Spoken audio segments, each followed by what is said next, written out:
And we're live. I think, Daphne, you said today we're going to talk about things that we never talk about. Yeah, that sounds really edgy, doesn't it? So we're talking about religion, politics, and And sex sex. today.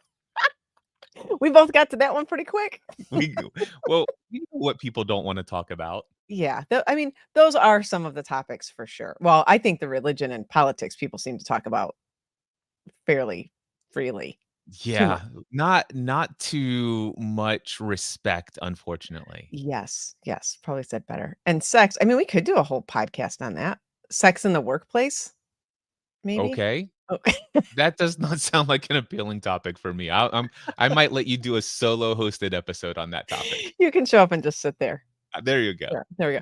Well, no, today we are going to talk about what I feel is a necessity in our lives that includes the things of the humanities, I would say. Nature, art, philosophy, music, books, I could put in there, writing, I guess. So, we're going to talk about the day and how we need those things in our life. Like I find them to be necessities in living an exceptional life. Welcome to Life, the ultimate choose-your-own adventure game with hosts Cliff Ravenscraft and Daphne Scott.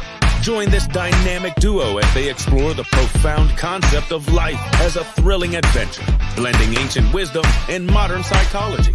Embrace the joy of living with presence, creativity, and playfulness. It's time to navigate the game of life together. Are you ready to play? Let the adventure begin.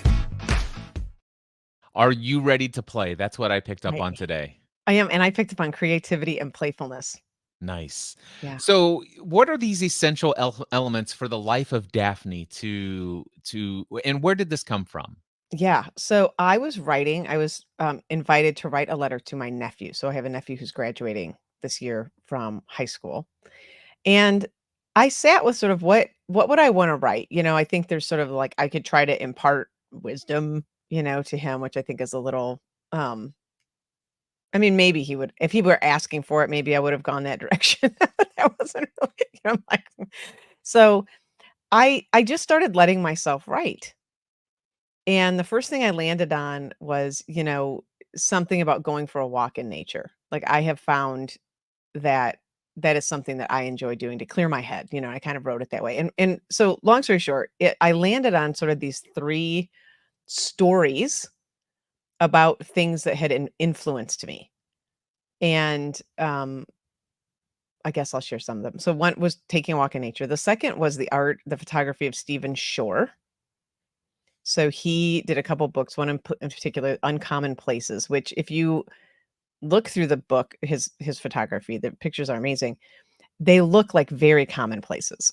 It's like a standard gas station or one that I called out specifically, a telephone booth next to a cactus, which ironically, this book, all the photography was published in 1982, which ironically now a phone booth, seeing one of those would be a very uncommon thing. So, right in our modern times.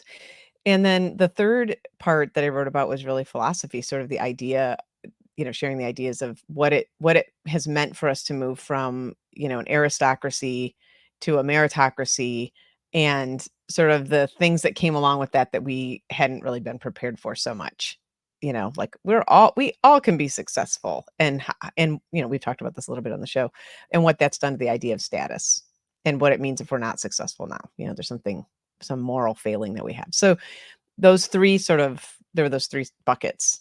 And I wrote about those things. And so as I was putting the show together today, I thought, art and by the way, I also just came back from New York City. I was there last weekend. I love going there because I love going to the museums. And Nan Golden, who we can talk about, had her first exhibit there. She is very much known in the photography world for sort of documenting in the 70s, early 70s, the gay and lesbian life and what was happening in New York at the time, which no one was talking about these things, and it was very underground. And her photography brought a bit of humanity to what was going on at that time. And then she had several exhibits. She's, in the Guggenheim. But one of the most recent things that she did is she created an activist movement regarding the opioid crisis and with the Sackler family in particular. and was really a big voice to have their name removed. They had their name on a lot of these art institutions, and where they had gotten the money was really from the opioids. So you can watch all this on Netflix, by the way. Anyway, she had an exhibit, her most recent exhibit in New York, so I went to see that, and then just spent time in the Met, and just the influence that art has to, as a humanity, and to help us see our humanity. So, So, what stood out to me is the very first phrase that you spoke. I was invited to write a letter to my nephew for his graduation. yeah. And I have a question for you. Who invited you? I'm curious about that part of the story. Yeah, well, it was his mom, my Okay. sister-in-law, but it's a thing that they're doing with the school with the seniors who are on their football team, it I sounds like. love that. Yeah. That for me is there's something in that element, and there's Mm, something of value in a life lesson just in that alone. An yeah. invitation to write a letter. Yeah. Yeah, a letter. When's the last time you wrote a letter? Well, I'm reading a book right now called Giftology. Have you heard Okay. of Giftology? I have not. It is a book. Let's see here. I've got it pulled up because it's on my Kindle right now. John Ruhlin, I think, Ruhlin, Okay. and it's called Giftology: The Art and Science of Using Gifts to dot dot dot dot. It goes off the screen, but anyway, it is about how to uh, show appreciation for people by giving gifts to show that you value who they are, the sacrifices and investments of time, effort, and energy they make Mm, to being a part of your life and or your business.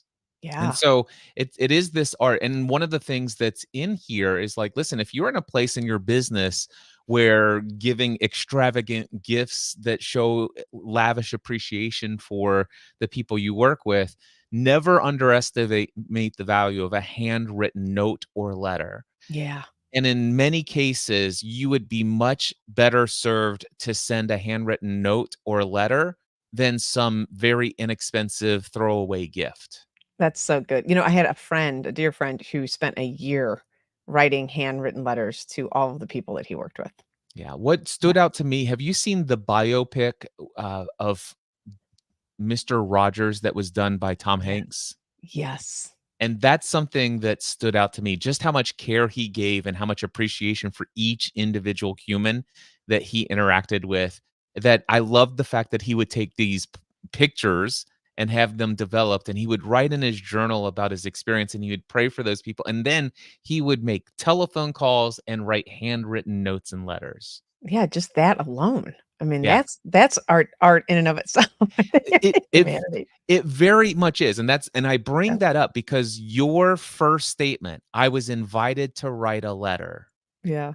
and there's something so profound about the idea and the concept of sitting down with a blank piece of paper without the autocorrect, without the highlighting and asking AI to make it sound prettier. It's just like, what do I want to communicate to this person with this writing instrument Yeah. and this piece of paper? It's profound. Well, I think you know that I love writing. I do, and to me, it is exactly just as you described. It's painting with words to me, right? Or even writing music. It's a similar. I think I was sharing with you, or maybe I said it on the show. I was watching an interview with it was LL Cool J, and he said, "I paint on silence." I When he's remember you writing. saying that. Yes. Yeah, when he was writing music. So, yeah, and what's really fun for me, I think, in the creative space of writing is I really had no idea what I was gonna write about. I just started writing. I had no idea what I was gonna say to him or really 0 clue. I said, "Just start writing. Just see what happens." And it was like this thing just blossomed, and I'm like, "Oh, you're telling him 3 stories of things that impacted you." And then I worked backwards from there. I'm like, how would I encapsulate this?" Like, I wrote a story about a walk in nature. I specifically talked about the mallard duck, what it is to see a mallard, and then I could pull some pieces from, my knowledge base to kind of round that out a little bit. But it just, I talked about John Audubon, and he painted the picture of a mallard, and, it's in his book, American Birds. And yeah, and so I kinda went and backfilled some of the things to add a little bit, you know, um, kind of like building a house, like put pictures on the wall type of thing, but I really had no idea what I was gonna write, and then I was like, "Oh, you're just telling him 3 stories," and relating it back to living a good life. And I think that's what really brought this show together is like having these things in our life, music, art, whatever it is, whatever art form you enjoy. It could be writing and that creative expression, and then appreciating what others bring forth is just such a gift. So Um, you gave us the title of this episode, The Essentials of Life. yeah. And there are 3 that are in the title. There's nature, there's art, there's philosophy. Do you wanna go in that order? Sure. So Well, let's yeah, nature, art, beauty. I left off music off the title, oh, which I found oh, ironic. okay. Well, music, I thought music would be an art. Yeah, it is. I guess art could be everything. Yeah, I guess it could be. Yeah. Yeah, let's So go in that so is order. it so actually it was nature, art, and beauty. How did I get philosophy out of that? Because 'Cause I'm pretty sure philosophy was inside of the It's outline in as there. well. It's probably in the notes. It's Alright, probably well, in you the take the lead. How's that sound? Okay, okay, that sounds good. Well, and here's part I also wanna say, here's what I will, thank you. And I also wanna say, part of why I'm bringing this up, you and I spend I mean, we work with people who are business leaders, running their own business, people working in organizations, and we talk, quite a bit, I would say, about what it means to have success in your business, what it means to have success in your life, and we spend a lot of time talking about that through the eyes of work. I think that's fair to say that. And on this show, we've been talking about all the things not related to that directly, right? All the other sorts of elements of living a meaningful, good life in playing this game of life, right? And choosing your own adventure. And I thought this topic today, we talk sort of we put there's just some sort of a strange juxtaposition to put the idea of art, music, creativity up against this idea of being an achiever and up against this idea of success. And I was curious about your thoughts about that because even when I was putting the outline together, I had this moment of like, oh, these things almost seem opposed to one another in some sort of a way. So I wasn't and I'll tell you what the phrase that I landed on, which I think you're gonna find sort of interesting because I remembered this Bible verse about the lilies not toiling or something. Yeah, the scripture where Jesus says, "Don't worry about what you will eat, what you will drink. Don't worry about anything. Look at the lilies of the field. Look at, the birds. They don't toil, and yet Yeah. see how they're cared for." Yes. And I thought there's something in the world of our artistic expression, I think that can help us see that, and help bring that forth in our own life where we're trying to achieve, we're trying to be successful, we're trying to get to the next thing. There's all this striving. And as usual, Jesus nailed it. I think that's what art can help us see too. So that's some of where I was linking this up in our sort of context in which we talk. So Yeah. for me, as I think about that, I definitely see. Okay, for me, success in life is not only work, and that's what we try to help people understand because there it does get caught up. A lot of people think I am a success if I have a certain amount in the bank account, if I own a Yes. certain number of possessions, if I hold a certain level of status or power in the eyes of others, that's what success is. Yeah. When in reality, it is that I mean that can be success and that can be our reality if we choose it. Yeah. And we can feel really great as long as we have those things. The only thing is that so much of that is outside of our control. Yes. At least the more we get of it, there is the striving and the effort and the sacrifice that it takes to attain that level of success. And then once one has it, it's not just the fact that you attained it, but it's the protecting and not losing of it that becomes a real for me, I observe a lot of stress in that. I've experienced a bit of stress in that. Yeah. I mean, I that is sometimes still do experience a bit of stress in that. Yeah, I mean, it is that sort of, I got it, now I gotta hang on to it. Right now I can stress myself out about that. And so I think that music and art, all the forms of art, I guess I'll say philosophy, philosophy originally was all about what is it? Questioning, right? The examined life. I mean, that's what Socrates really talked about, right? What life, living an unexamined life isn't worth living. I'm paraphrasing. And but that's essentially what he said. And originally that was the intent of philosophy, was to bring us to sort of a greater awareness of what does it mean to live a meaningful life, to live a good life. And Socrates landed on, developing our character and our virtue was the most important thing. And that's where we kind of lost the plot there as we became a more modern society. I mean, all the things you just talked about, right? Well, now really what makes me successful isn't my character and virtue in life, or having a life of meaning that way. It's how many material possessions can I get my hands on? How big of a house can I afford, And so we kind of got a little caught up in that, and I think still can if we're not careful, because it's easy to measure that. It's harder to measure your character and virtue, I think. Right, and the question I have when I think about that line of thinking is, who is the one doing the measuring? Yeah, great question. Who is the one? Who's So, the one noticing anything, when actually? when it's harder to measure one's success, whether it be based upon positions and power and all that other stuff, or is it easier to measure one's character and values and stuff like that? Who's doing the measuring? Yeah, That's my question. And for that's a great me, question. I like I'm getting more and more to the place where the only one who's, as far as I'm concerned, is when it comes to the measure of my success, it's how I determine success and define it for myself.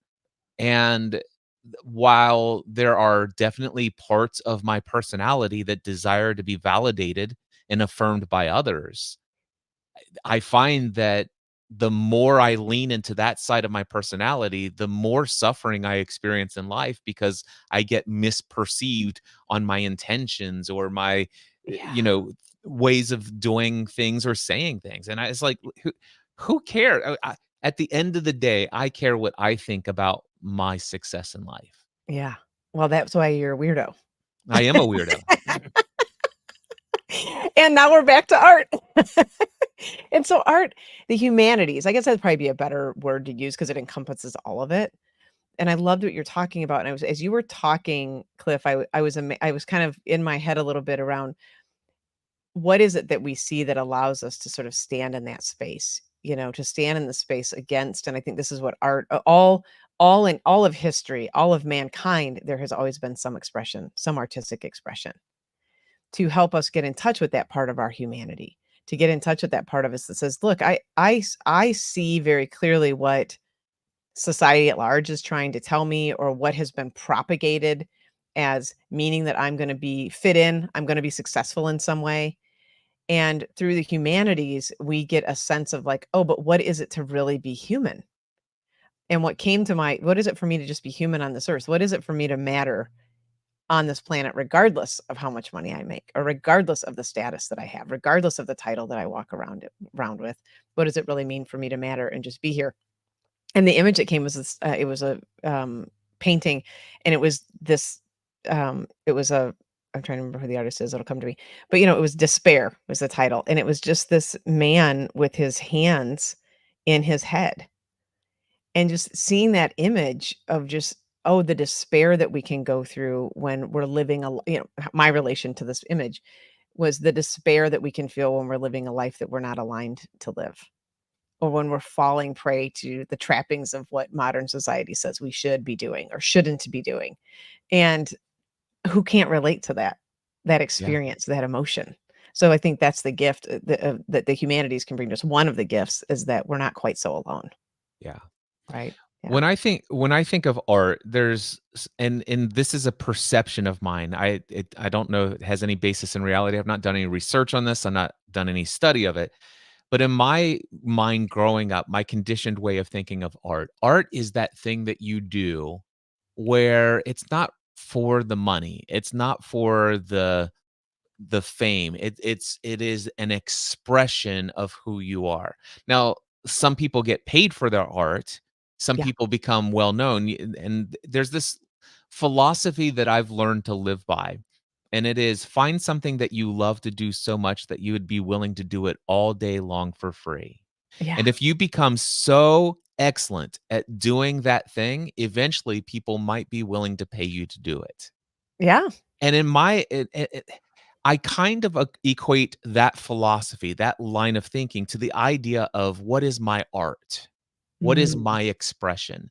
And for me, one of my arts is communicating with words, Yeah. sharing thoughts out loud without any premeditation. What comes flowing through my experience of a given topic or an experience? How am I relating to the things of life?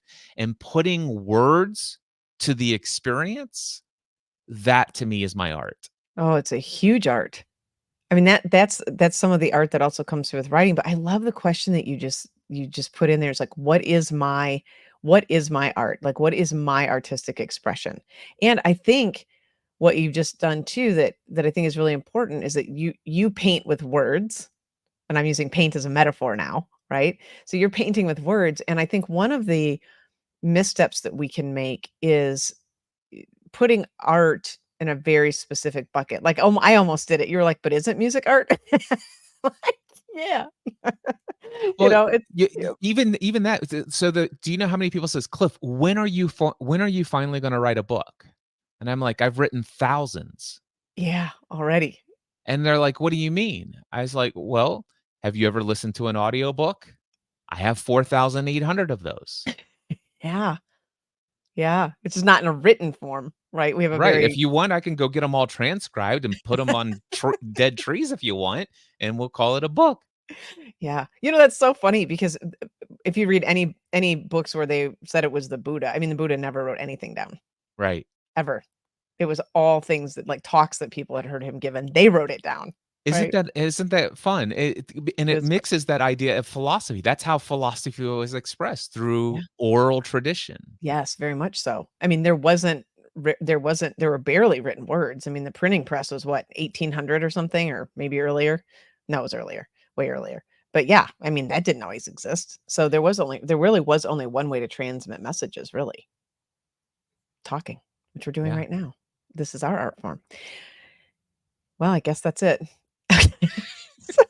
Well, let's talk So, about why is it essential? yeah, What makes art, beauty, and nature essential in our lives? yeah. So, first of all, it is through these expressions that we get in touch with our humanity. I think the first part of this, at least for me, when I really was drawn to music and really drawn to listening to music, that's probably the first art form that I really got in touch with very quickly at a very young age. And then I got further into reading philosophy and then further into other humanities. You know, law, by the way, is a humanity, one of the humanities. Anyway, I think the first part of it is that there was a sense of not feeling quite so alone. Mm, I think that was the biggest thing. You know, there was a way that I could listen to a musician or listen to a piece of music and not feel so alone. And then the second part, and I did not realize they had a name for this, which I'll share in a second. They have a name for this, but there was also the second part of this is there was a visceral response that I would have often, especially to music.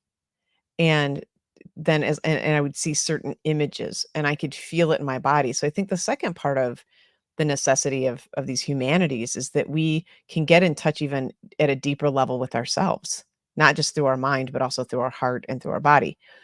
They have a name for some of this visceral response, and it's called Stendhal syndrome, which I think is really funny because syndrome implies sort of this like static thing to me, but I'll give you the definition.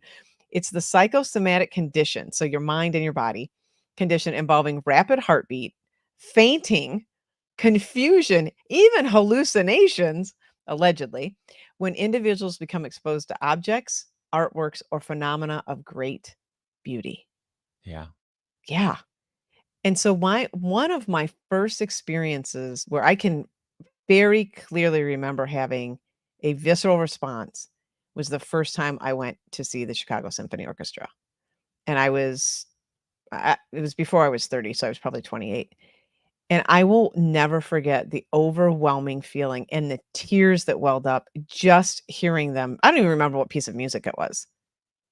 It was literally that effective, what these somebody has defined as Stendhal syndrome. But it was very visceral. I mean, tears welled up, and I had a similar response the first time I ever heard the band Rush, which is like my all-time favorite band. Yeah. So, So, yeah. what stands out to me about music is the idea of resonance Yes. and the frequency of sound. Yes. And the picture that comes up to my mind, and this is one of the ways that I can relate the idea and the concept of essential to life, the idea of art, music as an art being essential to life, is how it can cause people to resonate with one another who might be dissonant otherwise. Yeah, the So collective happy, right? I mean, exactly. yes. So for me, I think about music vibrates at different frequencies, different sounds. And Mhm. if we can get in tune with, in resonance with that, and we feel a state of flow, we feel a state of euphoria with that music. Yes. And collectively, if we get around other people who are also experiencing that resonance, that overall we've got a collective group of people, and it could be in the tens, hundreds, thousands, or more.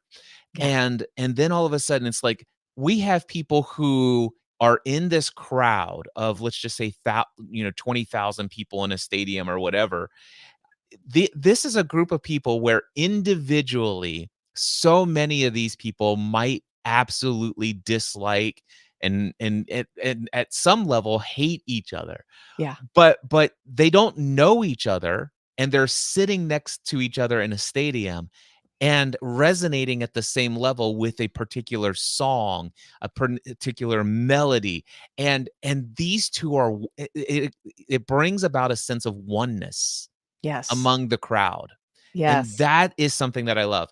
It breaks down for me, though, when the person creating that art form then takes, some sort of, um, political message that is, to them, and then all of a sudden it can break down the resonant chord of that art form for me.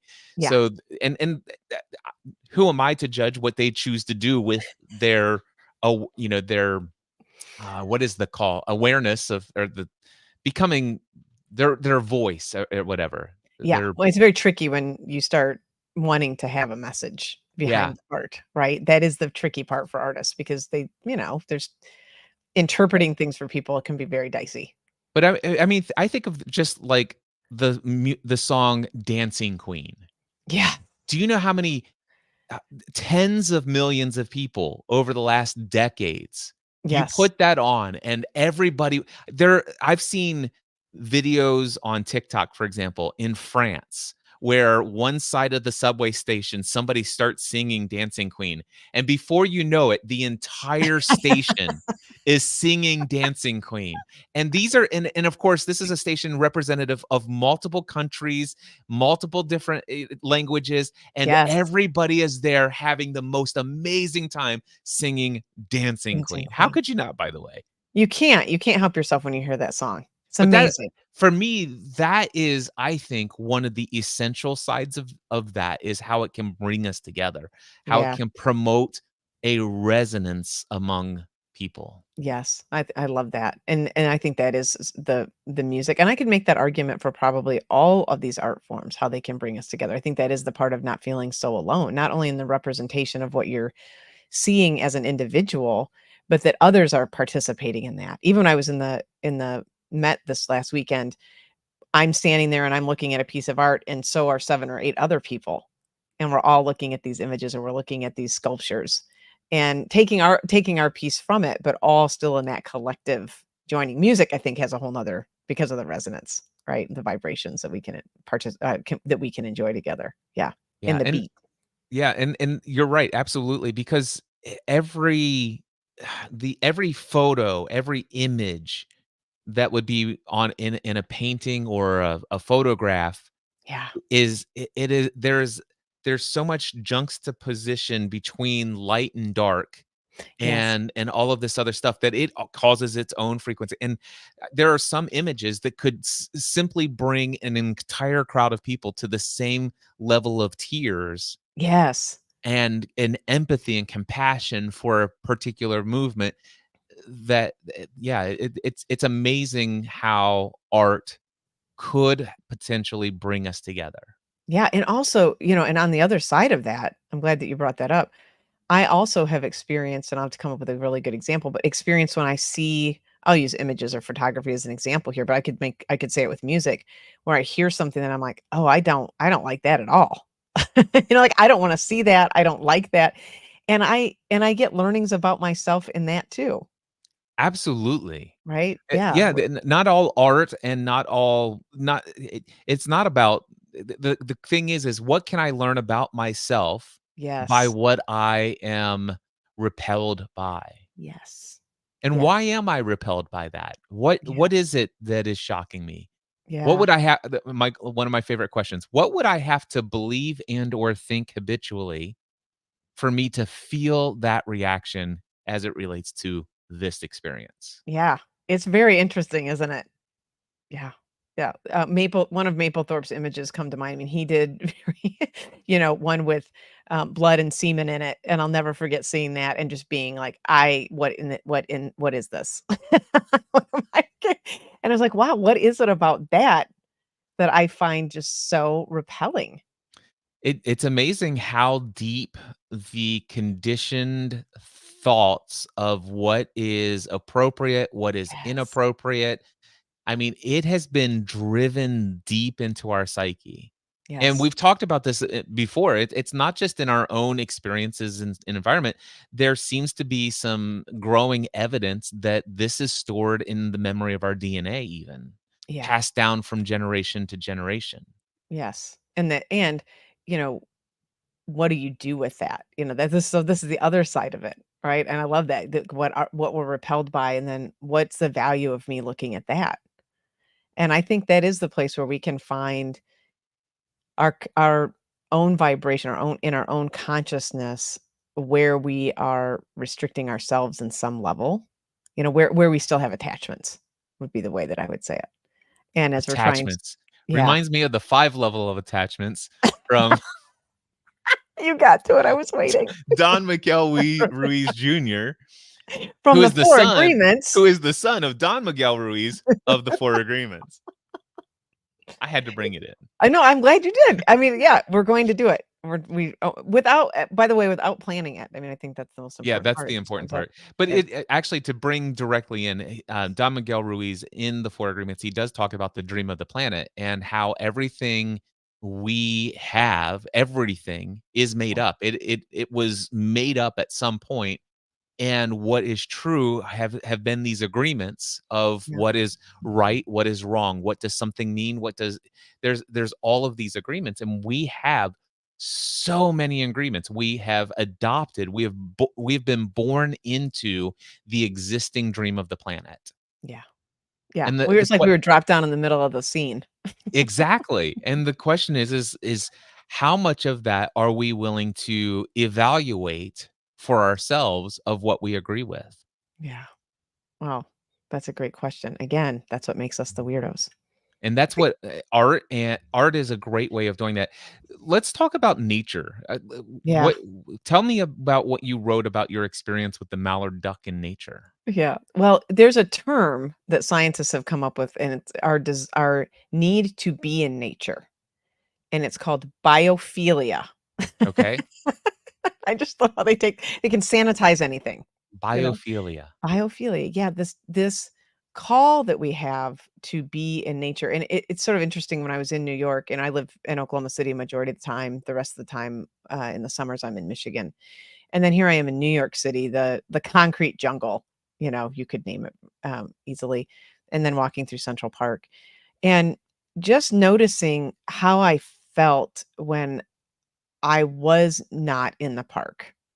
Noticing how I felt a weekend in a full weekend of being surrounded by cement and very few trees at times, and the necessity for this park, and that someone identified way, way back in the 1800s that they should be preserving some plot of land for a park, and that people decide, we have Yellowstone. I was in Glacier National Park this last year, that we have all somehow realized that turning our entire world into concrete might not be a good idea. Imagine that. Imagine that, we started to figure it out. And so nature, I think I wanna come back to that, um, verse in the Bible, I think that nature does show us just this way of existing, this way of not being so concerned with our ruminations about our life, right? How am I mean, the number one question we're always that's lurking back way in our consciousness is how am I doing? How am I doing? How am I doing? How am I doing? Right? And so I think nature really helps us see that that probably isn't necessary, and it's particular with the duck. And ironically, I also saw two birds bathing in the fountain at the Met this last weekend, and it was just so great. They don't care about my life. They don't care about my success. They'll eat bread out of my hand no matter what happened to me that day, right? Or no matter what I did that day or a year previously in my life. And I think there's just something with nature that can bring us back to that, letting go of the striving and because it just doesn't care on one level. It's indifferent. There's a letting beautiful indifference. letting go of the care. Yeah. There are a handful of things that come to my mind when I think about nature. First of all, I don't know the etymology of the word nature, but it Yeah. reminds me of the word natural. Yes. Okay, so Yes. and I'm going to relate the 2 in my mind, even if there's no actual connection, and although I I think think there probably is. there probably is, Yeah. but the whole idea of nature is that it's natural, that it's not been carefully manipulated in some way to go in a direction other than what is its natural course. Yeah. And so there is so much I mean, we can all identify, and here goes to that other word, beauty Mhm. in nature. There's it's like, how can this actually be so beautiful without us intentionally trying to modify and or manipulate this whole thing? Yeah. And that is one thing that speaks to me, is just how left to its own natural bent, there's Mhm. beauty. Yes. There and it's not chaos. There's nature is not chaos. And No. that is the other thing. It's like I was watching a 4-hour interview with Lex Friedman and his friend, I can't remember his name, in the Amazon jungle. Mm. And it was such a fascinating conversation, and they were literally In in the Amazon the jungle. depths of the Amazon jungle. And Wow. one of what right as they're doing it is like, "Look, do you see that snake right there?" There's And no Lex is like, "What?" And the guy holds out his hand, and the snake just comes up on his arm. It's like, "This is one of the most beautiful," and I'm like, "Ah." I don't think so. Exactly, but this guy has been out in this natural habitat Yeah. and doesn't see the story in our mind that I would make up about that experience. He has such an appreciation for the order that is in Yes. nature Yes. and its naturalness. And I love the idea of nobody here is really striving for this or that. They're naturally being. They're Plants are being. naturally being. They're being.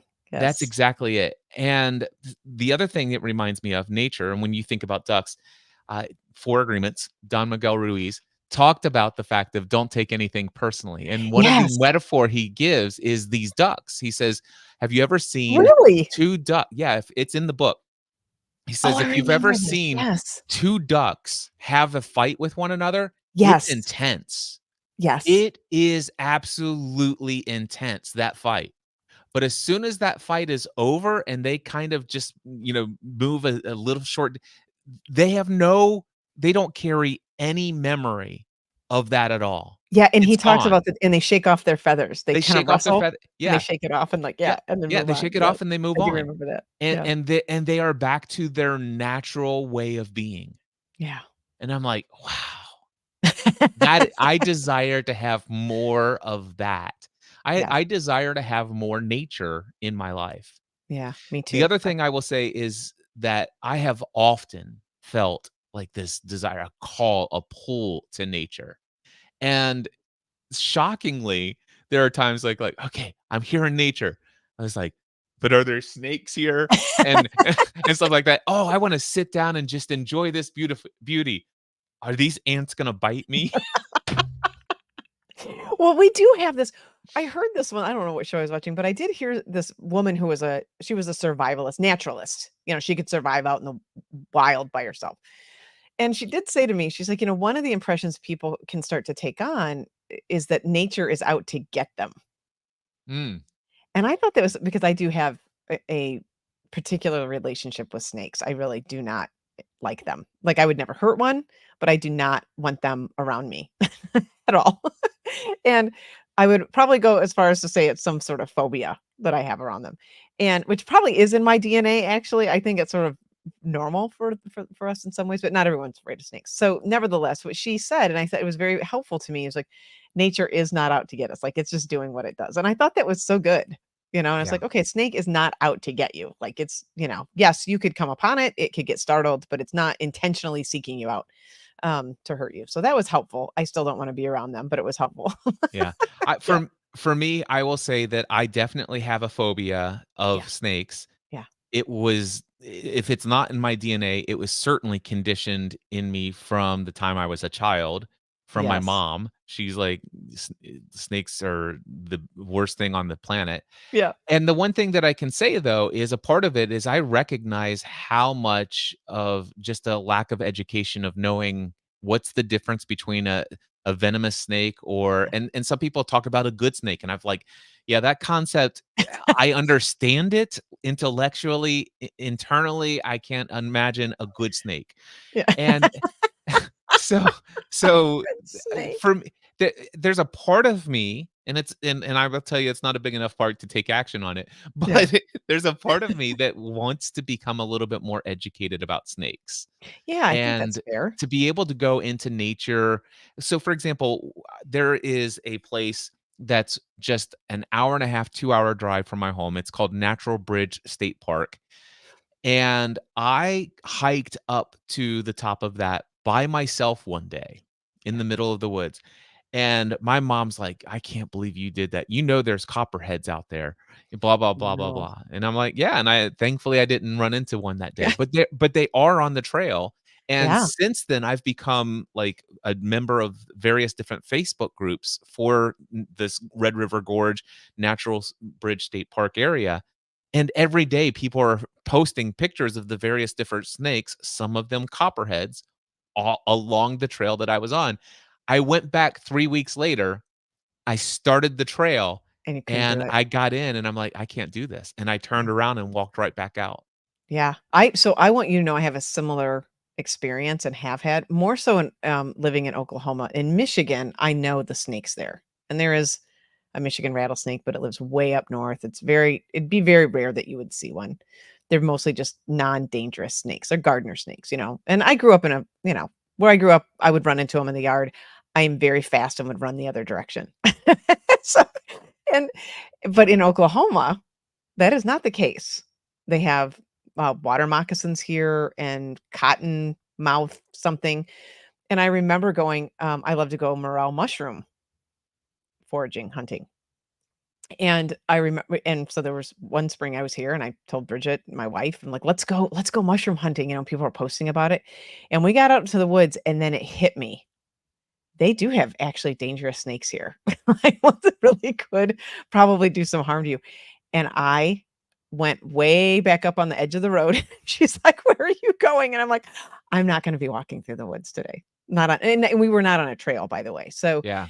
yeah, I mean, I There's a part of me that what's the word I'm looking for? That really mourns the fact that I have that experience as well. yeah, Do you know what I'm saying? Because yeah, I have such a strong desire to yes, be in nature, and quite frankly, I'm less nervous about those things when other people are around. It's like wherever 2 or 3 more human beings are, that there's gonna yeah. be less snakes, but for whatever No, but you can let reason, them go ahead on the trail. w w regardless of that, I for some reason, I feel a little bit more confident, but even still, I'd like to go hiking through the woods all Yeah, by myself. yes, I mean, and I do, but places I like to go is where, I find myself, it's like, "Okay, let me go to a place where there's a hiking trail where lots of people hike, Yeah. and there's groups of people who are probably far enough ahead that I can't hear them. There's group of people far enough behind me, and people continually coming, a stream of people where I pass somebody every 8 to 20 minutes coming the opposite way. And in my mind, I'm like, I'm safe here because there's a steady flow of traffic that pretty because I don't think snakes are out hunting humans. I I don't don't think believe so. that. I don't think I so. I I only wouldn't either. believe my current level of belief, and I'm ignorant about all things snake, but my current level of belief is that the only time we really run into an issue is if a snake is there just minding its own business and we are not visually aware that Right. we're coming up upon one, We and startle we it. get close, they get startled and feel like we're there as a threat and they fight back. That's my understanding. And Yeah, so mine too. I just there's a part of me, it's like, do they make snake-proof socks that go all the way up to your hips Well, so that I can walk in hiking in nature? hiking boots do help, for Okay. sure. Yeah, I Well, mean, that but I hear but what you're I'm saying. like, I'm talking about, like, I want Kevlar knee-high socks. You can put gaiters. I'm sure they make 'em.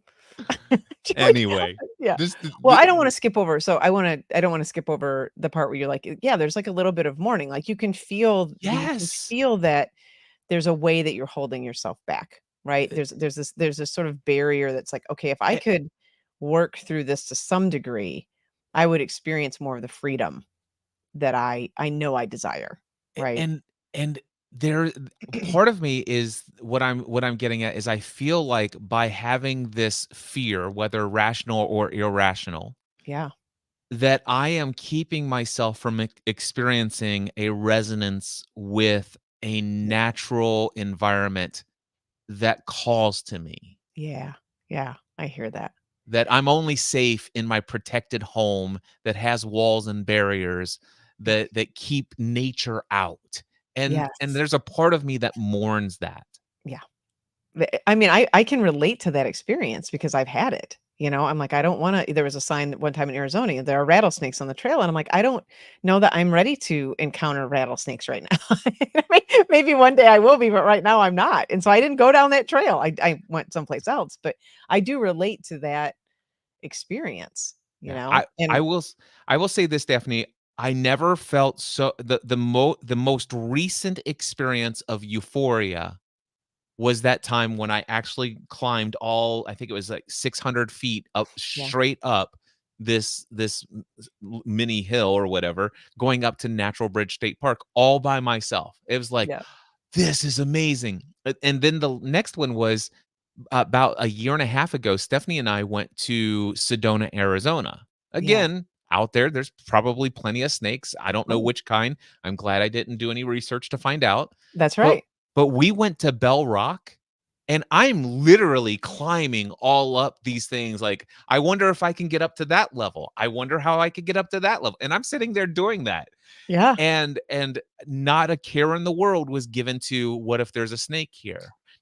But that's interesting. exactly, but so I do know that there is a potential within me to Mhm. not hyper fixate on the potential danger Yeah, and just explore, and thankfully nothing bad happened, obviously, but yeah. I I Mhm. desire more of those in nature experiences is what I'm getting at. Yes, and I think many of us probably do. I think that I know that I do, and I would say very comfortable being out in nature, you know, I've climbed mountains, I climbed Mount Rainier. I mean, that was one of the most awe-inspiring moments that I've probably had, not just the climbing part of it. The coming down was very, good. Very a lot harder than people realize after you've already climbed up. But it is those moments of awe that you talked about, just there's just these natural I remember seeing the Grand Canyon for the first time. Mm, And, that there are just these things that exist in nature and even snakes themselves, I don't wanna make this whole episode's gonna be about snakes now, but, the beauty that they carry, the markings that they have and the way that they've been designed to survive and to be able to blend in, so nothing does hurt them. Unfortunately, we can startle ourselves with them when we come upon them, but it just there's just these again, I think the word is right, naturally occurring things. And I think that part of nature, not only the silence that we can find and the calm and the peace that we can find when we are in nature, there's also it is that where we can experience these moments of awe, Yeah. where I think in our own consciousness, it pulls us out of our ego quite a bit, that we're so small, to just we're a part of it, but our ego actually can have this moment of just kind of like, "Oh, I'm, up against this mountain range, I feel pretty tiny," you know? And I think there's a real beauty to that, and then just the experience of awe, which scientists have written about as well. I think it comes back to what you were saying, the same resonance we have in music, with people, there's also this in nature, this oneness that we can feel at the same time, that we're small and yet a part of this whole thing, and there's a real Yeah. beauty to that too. Yeah. There was an experience that I had. I was sitting right next to a field, and I had a profound experience with a tall blade of grass blowing in the wind. And this is one of those weird stories that I literally felt as though I was carrying out a conversation between myself and this one very tall blade of grass. Now, this one blade of grass was one in hundreds of thousands, if not maybe a million blades of grass in this field. Yeah. And it was just, it was probably about 9.5 to 10 inches tall, Mhm. and it was just blowing just waving very so slowly and subtly, and I was sitting there at the edge of this field, and I just looked at it and I'm like, wow, I am noticing you, and you stand out. And in a way, I'm like, I feel so much like this blade of grass, Wow. that I feel that I'm sitting here being blown and tossed forward and backward by the winds of everything else. I actually understand just how much of my life that I feel is within my control is actually just a part of nature's flow of life blowing me one direction or another. And I'm not alone. I'm surrounded by everything else, and it's all connected. And it's like just this profound Moment. conversation. And it wasn't words, it was just an internal knowing that myself and this blade of grass experienced oneness together. Yeah. I think those are the moments that can come upon us when we allow ourselves to be in nature Yeah. and see nature and the beauty that naturally lives there. Even a decaying, rotting log. I was walking through, there was a big storm in Michigan. I was walking through the woods and just it looked like chaos, right? The storm had just blown through, and I mean, pulled huge trees out of the ground. Branches were everywhere. And this one thing that had got turned over, this one log had gotten blown over, moved around, and I could see all the beetles and all the Mhm. bugs inside of it that were eating it. And just the Well, beauty in that, in this sort of what looks like decay, but all of this was gonna get returned to the earth. All of this was being th broken down. I love that. You talk about the fact so when you hear the words decaying and rotting, Yeah. those sound like such negative terms. Yes, they do. But there is so much beauty in that decay and rotting log. It's Yeah. like, this is wow, this I mean, the fact that it's a log means that it was a tree that had life for an incredibly long period of time. Yes, it did. And the cycle of that life of that tree came to some sort of conclusion, and it's been laying on the ground, and now it is breaking down and becoming nutrients and food. It's actually a thing of great beauty. It is, and even the storm, and again, coming back to what all of these things can show us, I noticed how much resistance I had when I looked at the, sort of all the detritus of this wind, these extreme winds blowing through, and how I felt all of this, like, all these trees that had gotten pulled out of the ground.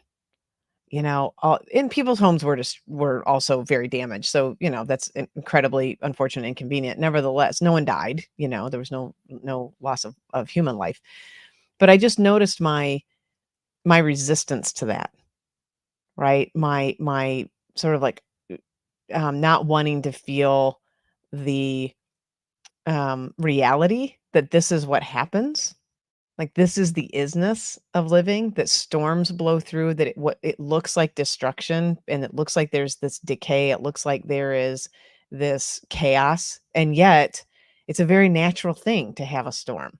And we have storms in our life that are also very natural that none Yeah. of us will avoid. So, the Well, metaphors I think that I can take away from it and and my own resistance to it. one thing I noticed, the one thing you said, and as a kind of a caveat, is that and no human life was lost. But Yeah. even that's a part of the natural part of it as Yes. well. And Yes. the loss of life in some way has beauty in and of itself. Of course. It is the same exact thing as that tree Yes. is there in so many ways. I think we've been conditioned that we as humans are so much above and beyond anything else in nature as far as an importance, and I 100%. get that, but we're not above it. We are nature as Yeah. well. Yeah, we are a part of it. We are it and I think coming back to my statement in the beginning, like, I think somehow some people figured this out, that, like, destroying all of it, we're only gonna destroy ourselves, right? Yes. I can get a climate change bend here in a second, but I think that's what there were people who were wise enough to see that's what we were starting to do, Yeah. right? And why we probably don't wanna do that because it is all one thing.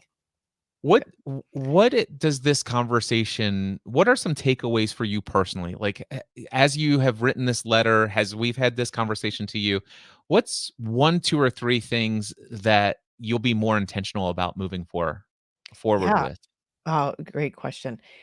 For sure, I think I have already pretty good, I'm gonna call them habits around sitting still, um, and looking sort of in nature, whether it be through art, whether it be through writing, reading, the humanities, and looking closely at, how that pulls me out of some of society's, imposed norms. I think that part is good.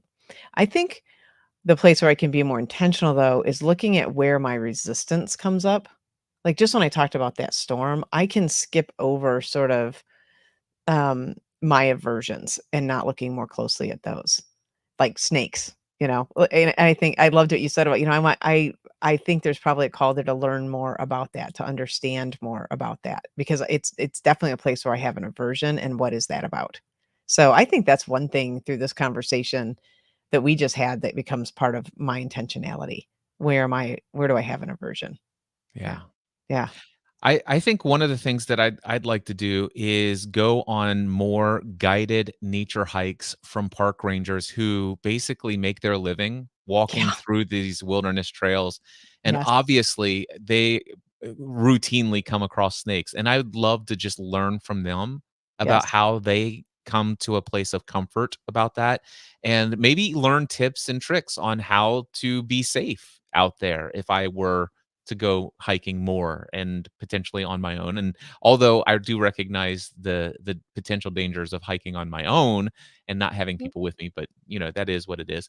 Yeah. The other thing for me is just to be more intentional about being aware of the beauty that I'm surrounded by. And Yes. the one thing I can say is that I have learned since I've had this call to nature that I don't have to drive 2 hours to go Right. be in a forest to really benefit from nature. I can walk outside my door and I can actually view trees that surround our neighborhood. I Yes. can actually see blades of grass that are coming up, and I can see wildflowers. I mean, I can listen to the sound of the birds singing. Yes. Yes. I'm It's so just glad you like said that. It's, like, right here. You don't it's have to travel, like, there the all these nature is there. The Yeah. nature is out there. I mean, just the beauty of the sky. That's Yeah. it's like sometimes I'm just dumbfounded by certain clouds. It's like, who came up with that design? That is beautiful. I love that. And I think the take home that you just hit there is just being intentional. Yeah. Whether it be intentional about the music you're listening to, whether it be intentional about images that you're looking for, that you love, whatever that is. And I do things like, I know you and I both use Notion. I have a whole section in there of just art, just pictures that have called me, or artists that I love, and I've grabbed things off, the internet and put those in there, or things on my phone. I mean, I think there's just so many opportunities um, in our modern life to surround ourselves sort of with these images or music and nature in our own backyard that can be very helpful. So I like what you said there, just the intentionality to pay attention now. You don't have to go Awesome. anywhere. So, Daphne, we have an announcement about the next 2 weeks. We do. So the next 2 weeks, we will be, I guess I'll just say we will not be doing 2 shows. I'm traveling, and so we are going to take the next 2 weeks off, and then we will come back on, what date is it? I do not have the date written down. I can tell you. So, I will Okay. be traveling next week as well. And That's then right. 1, 2, and then we come back on October 22nd, Tuesday the 22nd, and that will Excellent. be season 2, episode 7 of our podcast, and Excellent. So we will and be back. episode 34 of the podcast overall. I know, 34. 34 Yeah, shows. It's gone so fast. I know. So, yes, so then we will be back on that date with more great inspiring content. What is your call to action this week? My call to action is simply for people to join me on Substack. Okay. At DS Leadership Life, I continue to write every other week. I post an essay around really the transformational parts of living, what I would call bringing our awareness and specifically to the way that we can find our path through, it can be sort of opposing goals at times with work, our work life, and how we navigate that, how we take time to reflect on really the things that we do want in our life. Some people would call it work-life balance. I don't believe in work-life balance at all. I think it's a very false dichotomy. And instead, I like to write about the intention, how we come to our awarenesses and how intentional we can be when it seems like we have opposing goals, which oftentimes we do. And how do they find that Substack? It is, you can find me on Substack at DS Leadership Life. So At that's where it is. Yes. DS Leadership Life, and it'll be linked in the show notes. It will. It will. Sweet. Yes. My call to action is a brand new relaunch of a podcast. Okay. Episode number 1 just dropped last night. What is It's it? called Building a Life and Business Together. Ooh. You can find it at buildingalifeandbusinesstogether.com. It is a podcast with my wife, Stephanie, and the two of us reintroduce our origin story of how we built the business that we have today. It is a 2-hour long epic episode, Wow. but it is a lot of fun because we have reevaluated some earlier experience. We've told our origin story several times, but Yeah. we've experienced some pretty radical shifts and transformations in our perceptions of ourselves and just life in general over the last 5 to 6 years. Yeah. And since we last told our origin story, and new elements came out for us that we've never brought into the story before.